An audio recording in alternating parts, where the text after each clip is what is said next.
इस चैप्टर 2 का class 8 geography का ये लास्ट वीडियो है, हमारा लास्ट पार्ट है। तो हमने 5-5 6-7 मिनट का वीडियो 3-4 पार्ट में बना दिया है, उसमें अच्छे से डिस्कस हो गया है। तो अब 5 पार्ट वाइज करके जितना भी पार्ट है इस चैप्टर का नाम में land, soil, water, natural vegetation, wild life, मतलब 4 पार्ट में ये हो गया। अलग अलग डिस्कस करके आप आराम से देख सकते हो। बहुत कम टाइम का वीडियो, आपका पूरा चैप्टर ये खत्म हो जाएगा उसमें।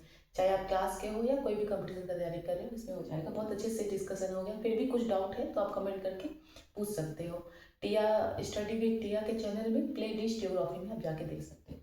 तो ये पार्ट कितना है? 4 है।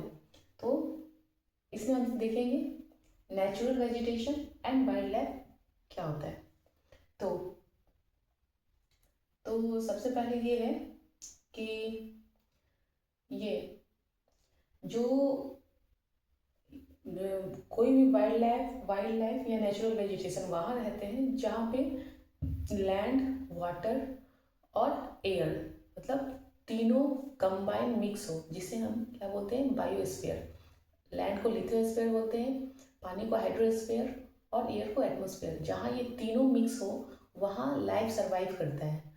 उस स्फीयर को जहाँ तीनों का इंटरकनेक्ट हो उसे बायोस्फीयर कहते हैं, जहाँ लिविंग बीइंग रहते हैं। नेचुरल वेजिटेशन हो या वाइल्ड लाइफ, एनिमल्स हो, प्लांट्स हो या ह्यूमन बींग्स हो, सब वहीं पे सर्वाइव कर पाते हैं जहाँ तीनों इंटरेक्ट करता हो। इसे हम बायोस्फीयर कहते हैं।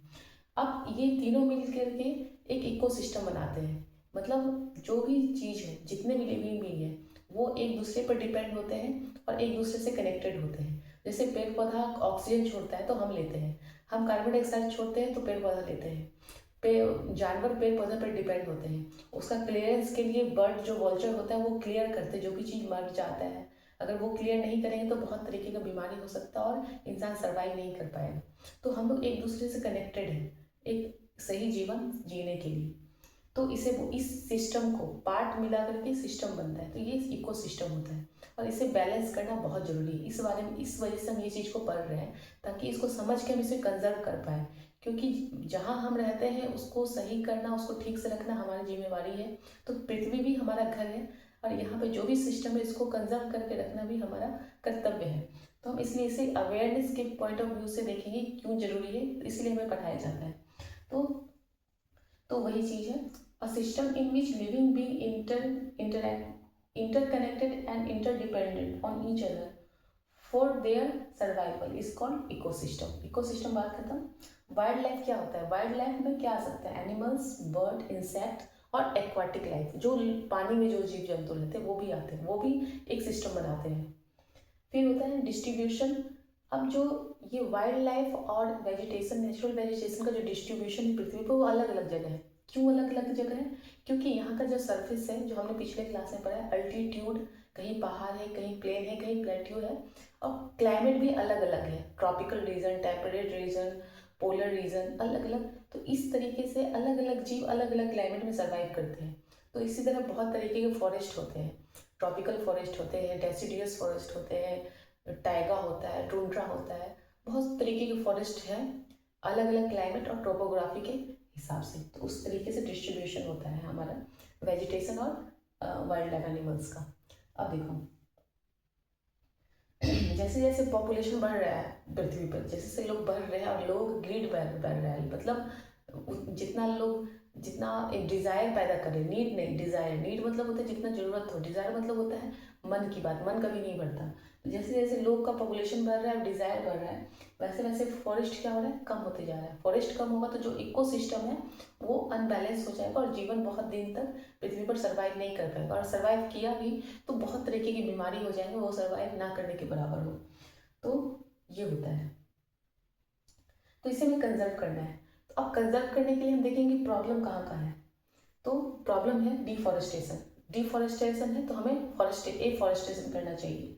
सॉइल इरोजन, सॉइल इरोजन हो रहा है, ये तो नेचुरल प्रोसेस है। तो इसको भी बचाने के लिए हम पेड़ लगाएंगे। और बहुत तरीके का जो हम अभी से पहले वाले पार्ट में पढ़े, कंट्रोल करना चाहिए। तो ये सब हो सकता है।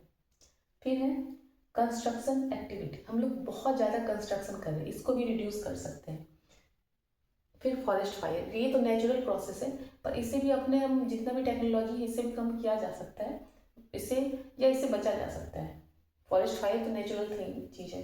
सुनामी, सुनामी भी नेचुरल है।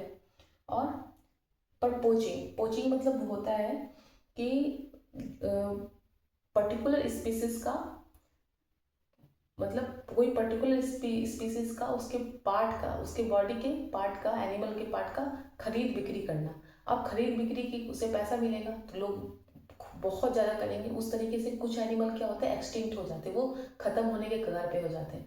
अब इस तरीके कोई एनिमल खत्म हो रहे हैं तो उनका जो काम था इकोसिस्टम में वो अनबैलेंस्ड हो जाएगा, तो फिर खतरा हो जाएगा इकोसिस्टम का, सर्वाइवल का खतरा हो जाएगा, अलग अलग बीमारी आएंगे।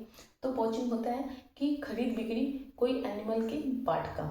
अब वो एनिमल इतना ज़्यादा वो उसका खरीद बिक्री होने लगता है पैसा कमाने के लोभ में कि वो कुछ एनिमल एक्सटिंक्ट हो जाते हैं। तो पोचिंग भी इससे भी कोई बहुत सारे कंट्री इस पर लॉ बना चुके हैं, लॉ बना सकते हैं कि इसको पोचिंग को रोकने के लिए।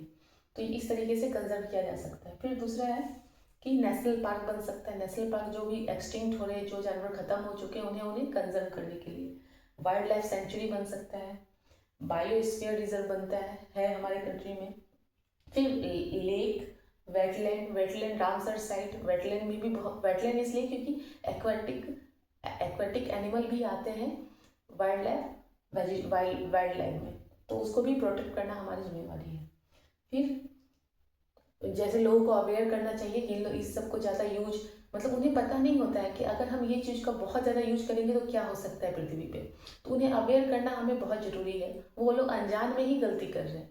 तो वन महोत्सव बचपन से ही सिखाया जाए कि वन महोत्सव होना चाहिए, मतलब वन लगाओ, पूजा करो इसके, ये हमारे लिए जैसे शरीर का पार्ट है उसी तरह ये हमारे लिए पार्ट ही है जीवन का।